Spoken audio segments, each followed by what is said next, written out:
안녕하세요. 이재학의 그리스도인이 읽어보는 노자의 도덕경. 오늘은 도덕경 55장을 좀 읽어보려고 합니다. 바로 읽어보겠습니다.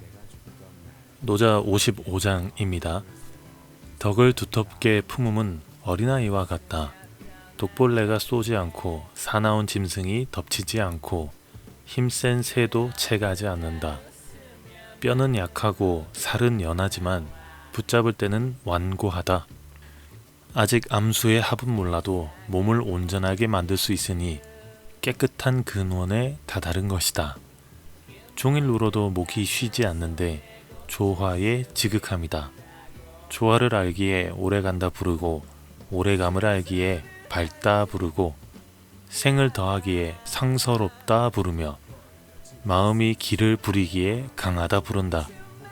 모든 것은 강해지면 곧 늙으니 이를 일러 도가 아니라고 한다. 도가 아닌 것은 일찍 그친다. 네, 여기까지입니다. 우리나라 속담 중에 눈 가리고 아웅한다 라는 말이 있죠. 수가 너무 얕아가지고 처음부터 끝까지 그냥 눈에 뻔히 보이는 거짓말이고 속임수인데 어떤 기준과 명분이든 가져와서 말이 안 되는 걸 말이 되게 우기는, 그게 보이는 그런 경우를 말합니다. 최근에 일본이 후쿠시마 방사능 오염수를 방류한다는 발표를 했죠. 미국을 포함한 일부 국가들은 입을 딱 다물고 있고 별 문제 없다 이런 입장이고요. 주변국들은 난리가 났습니다. 한국 정부에서는 검증단도 파견하고 국제원자력기구 IAEA의 보고서도 가져와서 거기에 따르면 문제가 없다라는 그런 입장을 가지고 있고요. 그런데 또 반대로 국민들은 대다수 반대하는 입장입니다. 일련의 사건들을 보고 있노라면 눈 가리고 아웅한다라는 이 속담이 생각이 납니다. 일본 측에서는 국제기구의 방사능 기준에 적합하다라는 주장을 계속 해왔고요. 지금도 하고 있고요. 이거 계속해서 발표합니다. 그런데 참 재미있는 건 검증이라는 걸 하려면 가진 모든 자료나 모든 경우나 모든 위험성 같은 다방면에서 접근을 해가지고 종합적으로 평가를 해보는 거잖아요. 이게 해로운가 안 해로운가. 근데 그 기준도 되게 웃겨요. 이게 이익이 되는가 안 되는가 그걸로 보더라고요. 어쨌거나 뉴스를 보다 보면 일본 측의 자료는 굉장히 신뢰성이 미미하고 심지어 일부는 검증 시도조차 하지 않고요. 은폐하려 했다라는 그런 의혹이 들게끔 하는 태도도 있습니다. 마실 수 있다느니 수영할 수도 있다느니, 아니 그럼 사람들 말처럼 식수나 농업이나 공업 용수로 쓰시던가 왜 굳이 바다에 방류를 하겠다는 건지 이해가 안 되죠. 과학적 자료와 검증을 기반으로 아주 투명한 절차를 밟아서 IAEA의 검증 자료도 내밀고 있고 IAEA의 관계자까지 발벗고 나서서 각국들을 돌아다니면서 인터뷰나 회견 같은 걸 하고 있어요. 이것도 참 이상한 게 기준이 명확하고 그것이 정말로 과학적이라면 왜 방류를 반대하는 전문가들이 있으며 일본 측의 해명들 역시 질문에 투명한 답변을 해주지 않고 있는 걸까요? 더 웃긴 건 IAEA의 관계자가 한 회견에서 답변한 내용인데 수박 겉핥기식의 답들이 대부분이었던 거고 정작 중요한 질문에 대해서는 그건 일본에게 물어봐라 이렇게 얘기했다고 합니다. 아니 그걸 일본한테 물어볼 거면 IAEA는 도대체 왜 존재하는 건가요? 위험성에 대한 안내와 컨트롤을 해줄 책임기관이 그 책임성을 다른 데로 떠밀고 있다면 도대체 그 조직은 왜 존재하는 걸까요? 눈 가리고 아웅한다는 게 사실 이번 IAEA일 뿐만은 아니죠. 지난 올림픽 때도 IOC도 그랬고 유엔도 그랬습니다. 사실을 사실 있는 그대로 알리거나 인정하지 않아요. 그게 아니라 누군가의 혹은 어떤 나라의 이익을 항상 대변해왔습니다. 그 이익을 대변하기 위해서 명분을 만들었고요. 그 명분은 기준이 됐고 대부분의 사람들의 이해와 공감을 사지 못했습니다. 아닌 척들 하고 있지만 딱 보면 누구나 다 알 수 있죠. 결국 다 돈지랄하고 있다라는 거요. 후원해줄 나라나 사람의 이익이나 편의를 대변하는 게 그런 기구의 변질된 본질인 거죠. 사실 이렇게 의심하기 시작하다 보니까 원래부터 계속해서 그래오지는 않았을까 하는 의심도 드는데, 그러면 정말 아무것도 믿지 못할 것 같아요. 아마 지금 우리 사회의 기관이나 정부에 대한 신뢰성이 거의 바닥을 기고 있는 것 같은데, 그 이유는 이런 눈 가리고 아웅하는 게 이제는 보이기 시작한 것 때문인 것 같습니다. 슬프지만 결국 방류는 하게 될 것 같아요. 아무래도 가만히 보면 모든 것에는 큰 흐름이 있는 것 같습니다. 그 흐름은 절대로 막지 못하고 반대하는 입장과 찬성하는 입장에 수많은 희생도 요구하고요. 그리고 그 뒷감당은 후세들이 합니다. 생각해보면 기관과 정부에 대한 신뢰성이 결혼과 출산에도 영향을 미치고 있는 거라고 말해도 될 것 같아요. 누가 그 뒷감당하게 하려고 자기 자식을 낳고 싶을까요? 자, 이쯤 되면 해체주의에 손을 들어주고 싶은 그런 질문이 하나 듭니다. 조직이 먼저냐, 사람이 먼저냐, 다수가 먼저냐, 개인이 먼저냐. 좀 어리석은 질문 같기도 한데, 아직까지 우리 사는 사회는 조직이 우선이에요. 다수의 의견을 존중하는 그런 성향이 있습니다. 물론 부득이하게 그렇게 할 수밖에 없는 경우도 있어요. 그렇지만 그 때문에 희생이 필요했던 개인과 소수에 대한 예의가 없어요. 존중이 없어요. 여전히 다양성은 무시되고 있고요. 사회적으로 다양성이 강조되고 있는 시기인 것 같은데 역행하고 있는 것 같아요. 무엇인가 지켜야 할 것이 있는 보수적인 입장이 진보 입장의 물기를 탁 맞고 다시 통제하려고 하는 것 같습니다. 그런데 과연 통제가 될 것인가? 이것은 좀 두고 보면 알게 되겠죠. 비상식적인 궤변을 늘어놓으면서 눈 가리고 아웅한다는 건 왜 그런 걸까? 그 주장을 하는 누군가가 하고자 하는 바가 있거나 지키려고 하는 것이 있거나 이익을 보려고 하는 것이 있거나 해서 과정적인 절차는 일단 무시하고 결과는 정해져 있어요. 결과 중심적으로 먼저 결과를 내놓고 과정을 만드는 게 되겠죠. 아니, 꾸미는 게 되겠죠. 다시 말해서 지가 하고 싶은 게 있으니까 궤변이 되는 거고요. 자연스럽지도 상식적이지도 못하게 되는 거죠. 그러면 항상 대립이 있고 갈등이 있을 수밖에 없어요. 항상 공격하고 공격받을 수밖에 없습니다. 그런데 그러면서도 항상 궤변에 명분을 붙여 이야기하는 걸 보면 이거 지가 뭘 잘못하고 있는 건지 알까라는 생각도 들고 정말 양심이라는 게 있긴 한 건지 싶습니다. 왜냐하면 이런 종자들은 기준이라는 게 있어요. 기준이라는 게 있는데 거기에 현상이 거기에 부합하지 못하면 기준 자체를 바꿔버리는 종자들이니까요. 예를 들면 가까운 일본만 해도 일전에 후쿠시마 원전 폭발 이후로 방사능 접촉에 대한 기준치가 이게 많이 넘어버리니까 기준치 자체를 바꿔버리는 일이 있었거든요. 아니, 그 기준을 바꾼다고 그게 사람에게 해가 안 됩니까?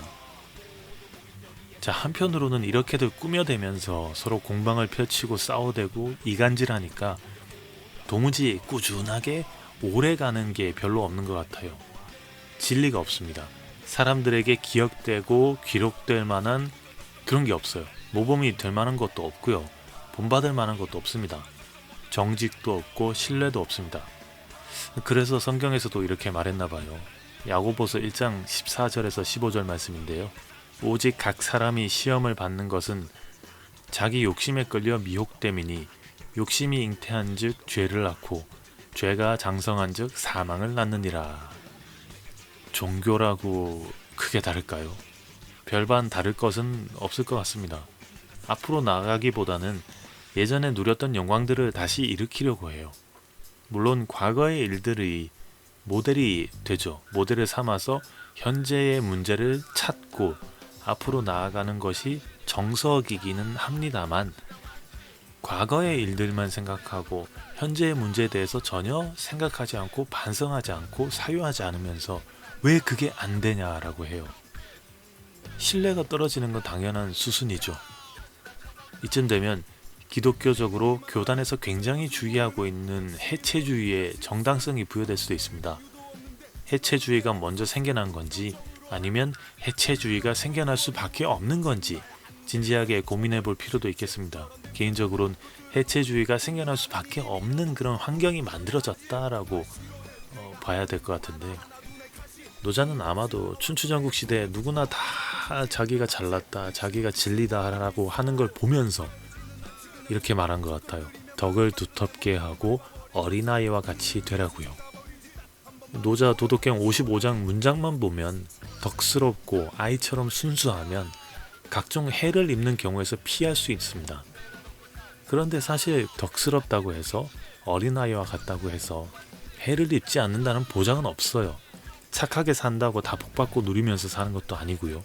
오히려 악바리 근성으로 남들 것 뺏어다가 자기 입속 채우는 사람, 자기 뱃속 채우는 사람이 잘 삽니다.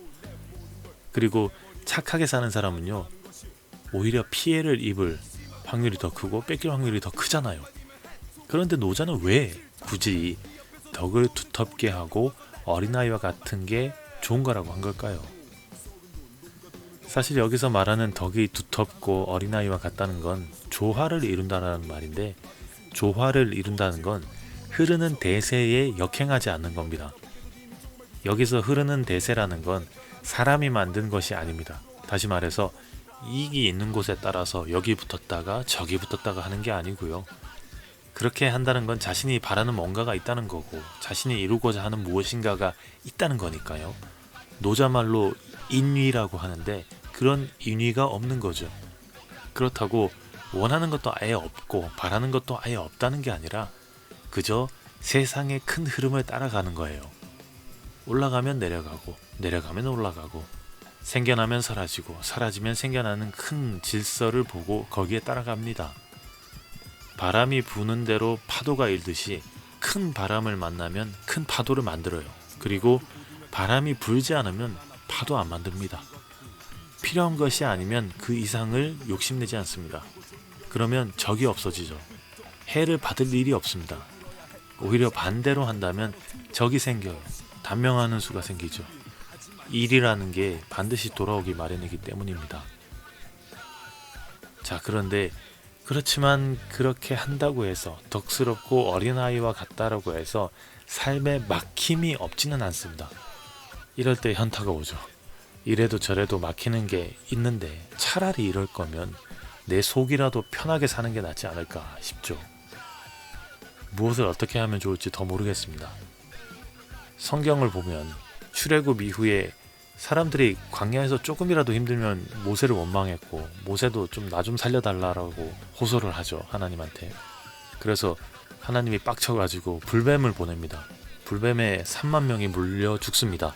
그러니까 이스라엘 사람들이 좀 살려주세요, 잘못했어요 하니까 모세가 그걸 보니까 마음이 또 아픈 거예요. 그래서 쟤 좀 봐주소 하니까 야훼께서는 불뱀을 없앤 게 아니에요. 불뱀을 없애지 않고 놋뱀을 만들겠습니다. 놋뱀은 예수의 상징이죠. 진리가 해준 답은 나를 힘들게 하는 게 없는 게 아니라 놋뱀, 진리 그 자체인 거죠. 고민이 없을 수 없습니다. 고민하면서 사는 그 자체가 진리인 거고요. 힘든 게 없을 수 없어요. 내 마음에 들도록 바뀌는 것도 없습니다. 언제나 내가 예측하고 준비한 것과 상관없이 일어날 것은 일어납니다. 그래서 상선약수라고 했던 것 같은데요. 예수님은 뭐라고 했을까요? 찾아보니까 너희끼리 화목하라 라고 하는 말씀이 좀 눈에 들어옵니다. 하나님을 경외하고 사랑하고 이웃을 사랑하라고 했습니다. 순수한 아이와 같은 마음으로요. 순수한 아이와 같은 사람이 하나님 나라에 더 적합하다라고 말씀을 하셨지 않습니까? 성경도 노자도 공통적으로 하는 말이 있는 것 같습니다. 진리는 어렵지 않다. 오직 가려서 택하는 마음을 내려놔라. 눈 가리고 아웅하지 말라는 거죠. 시간이 지나도 꺾이거나 사라지지 않는 것은 과연 무엇일까요? 반대로 시간이 지나면 꺾이거나 사라지는 것은 또 무엇일까요? 아니, 이것조차도 어쩌면 눈 가리고 아웅하는 게 되지 않을까 싶습니다. 인위라는 의지가 들어가니까요. 멋있어 보이고 싶지만 그러지 못하고 그러지 않은 나를 보면서 나는 무너집니다. 그런 나를 정말 보기 싫지만 살면서 한 번은 마주하게 되는 법인 것 같은데, 그때 눈 가리고 아웅하지 말고요. 그냥 덕을 두텁게 하면서 아이와 같은 마음으로 흘려보낼 건 흘려보내고, 바람이 불면 바람이 부는 대로 가고, 길이 나면 길이 나는 대로 가는 것이 진리이지 않을까 싶습니다. 그렇지만 노자가 갈대를 비유로 말한 것처럼 바람에 흔들릴 것은 흔들리게 내버려 두더라도 내 뿌리는 잘 박혀 있어야겠죠. 노자의 경우에는 세상이 흘러가는 그 큰 흐름, 도라는 것을 말했고요. 기독교 같은 경우에는 어떻게 말할 수 있을까요? 아마도 섭리라는 게 그렇겠고요. 경륜이라고 하는 게 그렇다라고 할 수 있겠습니다. 그리고 그 섭리, 경륜은 예수가 했던 말들 그리고 행동들이 그것이 진짜인가 가짜인가 알아볼 수 있는 그런 방향타가 되어주지 않을까 싶습니다. 마지막으로 노자 도덕경 55장을 한 번 더 읽어보면서 마무리하도록 하겠습니다. 덕을 두텁게 품음은 어린아이와 같다. 독벌레가 쏘지 않고 사나운 짐승이 덮치지 않고 힘센 새도 채가지 않는다. 뼈는 약하고 살은 연하지만 붙잡을 때는 완고하다. 아직 암수의 합은 몰라도 몸은 온전하게 만들 수 있으니 깨끗한 근원에 다다른 것이다. 종일 울어도 목이 쉬지 않는데 조화의 지극함이다. 조화를 알기에 오래간다 부르고 오래감을 알기에 밝다 부르고 생을 더하기에 상서롭다 부르며 마음이 기를 부리기에 강하다 부른다. 모든 것은 강해지면 곧 늙으니 이를 일러 도가 아니라고 한다. 도가 아닌 것은 일찍 그친다. 네, 여기까지입니다. 들어주셔서 감사합니다.